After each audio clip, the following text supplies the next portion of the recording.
Благодарам за контрарепликата. Само ќе кажам една констатација. Со самото тоа што заменикот министер за правда се обидува да не убеди дека правеле повеќе анализи во повеќе земји членки на Европската Унија, за да се види како е регулирана клеветата и навредата, тој признава еден факт, дека нема усогласено европско законодавство.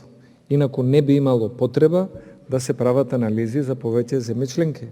Тогаш правите анализа или на една земја членка, или правите анализа на европското законодавство. Кога има различно законодавство национално, едно е во Австрија, друго е во Велика Британија, трето е во Италија, четврто е во Полска или во Франција, како е регулирана клеветата и навредата, тогаш имате национални законодавства. Кога има национални законодавства, нема европско знаменце и ова е потврда дека ЕУ знаменцето се злоупотребува. Благодарам многу.